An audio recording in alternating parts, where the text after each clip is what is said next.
It's national meets regional. Welcome to Sidewalks Entertainment, the long-running celebrity, music, and art series. Join us now for an exciting new path to celebrity interviews, music, rising talents, and much, much more. And welcome back to Sidewalks. Right now, I got the man, Booker T. How you doing, sir? I'm great, man. I'm great. I feel great, yeah.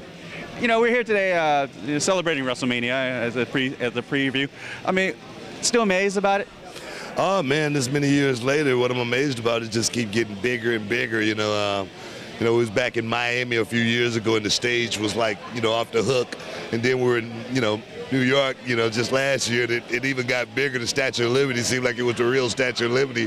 So I can only imagine, what we're going to have here at Levi Stadium. And we've got an awesome platform here with the new stadium. I mean, it's impeccable. I mean, it's unbelievable.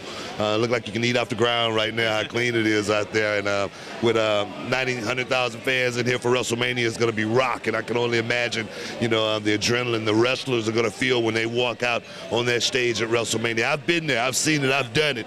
And these guys are going to get a thunderous ovation when they walk out here at Levi Stadium. Has wrestling always been in your blood? Yeah, since I was a kid. I actually wear the ring of Paul Bosch, who was a great wrestler back in the 50s.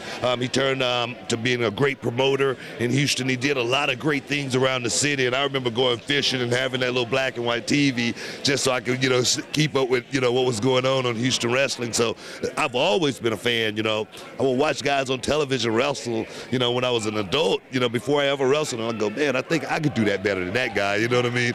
And it just seemed like deja vu. Seemed like a place that I've been my whole life, but I had never been the first time I got in the wrestling ring.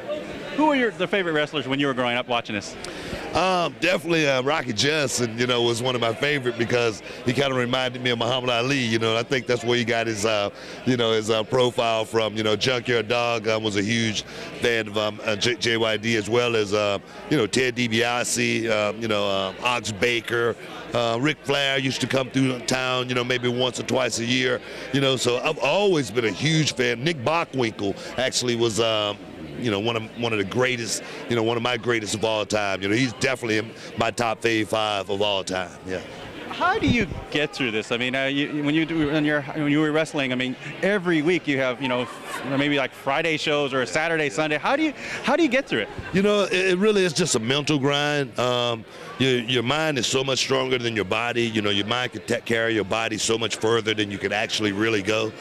For me, so I thought all the time, like, I was a doctor and I always had my stethoscope. I was a construction worker and I always had my hard hat on. And I never really took it off until my career was, in its twilight. I've been doing this now 24 years. Next year will be my 25th year in the wrestling business, and I still feel good, and I know I still look good. So I'm just that's the key to it, I think. What's your highlight of your career on all that time? What do you think it pops in your mind right now? The highlight of my career is pretty much finish it with my wife by my side. King Booker and Queen Charmel, we were a tag team, we were a duo, power couple that really couldn't be beat. So I think me and my queen was definitely that moment. And one last question here. There's wrestling fans out there, they want to be you. Yeah. You have any advice for them? Yeah, just make sure you go out there and get trained properly. Make sure you get trained by somebody that's been in the game before. I always say, a good coach may never have been the big star on the team, but he played in that game and he knew exactly what it took to get to the championship. So make sure you get trained by a good, trainer such as myself, Booker T. I got a school down there in Houston. You can come check it out, Reality of Wrestling and all that. But that's what you got to do. Yeah. Well, thanks very much. I really appreciate it. For more full-length celebrity interviews, visit sidewalkstv.com.